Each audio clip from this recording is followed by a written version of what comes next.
नमस्कार, मैं हूं पार्थ और आज मैं आपको लेकर के आया हूं महाबलीपुरम। और महाबलीपुरम में मेरे पीछे जो ये मंदिर आपको दिख रही है, इसे कहते हैं वराह मंदिर। जी हाँ, पल्लव काल में पल्लव शासन के दौरान नरसिंह वर्मन ने इन मंदिरों को बनवाया था। तो आइए बारीकी से इन मंदिरों का थोड़ा सा निरीक्षण करते हैं। चलिए, अर्जुन तप मूर्ति के पीछे ही वराह मंडप नामक गुफा है, जो 7वीं सदी में नरसिंह वर्मन के समय बनवाया गया था। शुरू में ये मंदिर समय के अनुरूप नष्ट होने वाली वस्तुओं जैसे लकड़ी, धातु और रेत सीमेंट के मिश्रण से बनाए जाते थे। बाद में बड़ी बड़ी गुफाओं को काटकर मंदिरों को बनाया गया। इसे गुफा मंदिर कहते हैं। वास्तुकला की उन्नति के साथ साथ एक ही वृहदाकार चट्टान से एक मंदिर का निर्माण होने लगा। इसे अंग्रेजी में मोनोलिथिक कहते हैं। इसे अंग्रेजी के रथ के आकार दिया गया, अतः यह रथ नाम से प्रसिद्ध हुए। बाद में चट्टानों के टुकड़ों की इकाइयों को जोड़कर मंदिरों का निर्माण होने लगा। गुफाओं को काटकर बनाए गए गुफा मंदिरों से शुरुआत कर बृहदाकार चट्टान से रथ के आकार का मंदिर तराश कर बाद में चट्टानों की इकाइयों को जोड़कर भव्य मंदिरों का निर्माण मूर्तिकला की प्रगति के आयाम दर आयाम साफ दृष्टिगोचर होते हैं। इसे मंदिरों की शिल्पकला व वास्तुकला की चरम उन्नति कहते हैं। यह गुफा मंदिर है जिसे वराह मंडप नाम दिया गया है। सामने के कमरे में 2 स्तंभ हैं जिसे तराशे गए हैं। कमरों के बीच गर्भगृह है जिसकी रक्षा 2 द्वारपाल कर रहे हैं। गुफा के भीतर जाने से पहले स्तंभ को सहारा देने वाले इन 2 सिंहों पर दृष्टि तो डालें। कितने खूबसूरत गंभीर राजसी ठाट लिए हुए शिल्पकला की प्रगति के साथ साथ स्तंभों को अलंकृत किया गया है।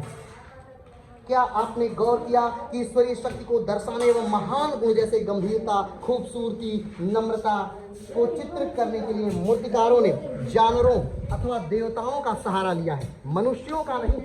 शायद इन महान मूर्तिकारों को मानव जाति पर उतना विश्वास ही नहीं था। मानव जाति के बारे में उनके विचार कुछ खास अच्छे नहीं थे। गुफा के भीतर जाते समय थोड़ा सा अंधकार, अंदर पहुंचते ही भव्य दृश्य साफ दृष्टिगोचर होगा। भीतर बाईं तरफ महाविष्णु के तीसरे अवतार वराह की मूर्ति। इसे साधारण सुअर समझने की भूल मत कीजिएगा। महाशक्तिशाली सुअर है जिसने समुद्र के भीतर से पृथ्वी को बाहर निकाला था। यह केवल कपोल कल्पित बात नहीं, इसके पीछे विज्ञान है।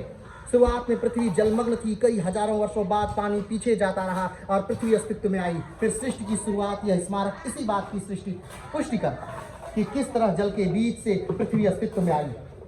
देखिए तो किस तरह वराह ने अपनी गोदी में धरती माँ को बिठाया है और पानी के स्तर से ऊंचे उठाया है। विष्णु के दाहिने टांग को तो देखिए, आदिशेष नाग के फन के ऊपर वह टांग विश्राम पा रहा है और नाग पानी में इस मूर्ति के बीच की तरफ दृष्टि डालिए। कमल के पत्ते, फूल व तरंगे पानी की उपस्थिति का एहसास दिलाते हैं। कितना सूक्ष्म निरीक्षण, कितना सजीव असलियत से परिपूर्ण। केवल वराह की बात ही नहीं, महाविष्णु के 10 अवतार की बात ही लीजिए। मानव जाति के अस्तित्व में आने की कथा ही है। साधारण मछली के अवतार से लेकर मानव रूप में अवतार लेना, इसमें धर्म के अधिक वैज्ञानिक दृष्टिकोण जुड़ा हुआ है। अब गुफा के दूसरी तरफ देखें, जहाँ विष्णु के विराट स्वर त्रिविंग के दर्शन होते हैं। इसकी कथा इस प्रकार है। महाविष्णु एक छोटे दरिद्र ब्राह्मण का रूप धारण कर राजा महाबली के पास जाते हैं। 3 पग भूमि भिक्षा में मांगते हैं। सत्ता के घमंड में चूर महाबली उन्हें 3 पग भूमि देने की बात स्वीकार कर लेते हैं। तुरंत वामनावतार महाविष्णु अपना आकार बढ़ाने लगते हैं और बृहदाकार त्रिविंग का रूप धारण करते हैं। पहले पग में पूरी पृथ्वी व दूसरे पग में संपूर्ण आकाश को नाप लेते हैं। अब तीसरे पग को कहाँ धरें? उन्होंने महाबली के सिर पर पैर रखकर उसे पाताल में धकेल दिया।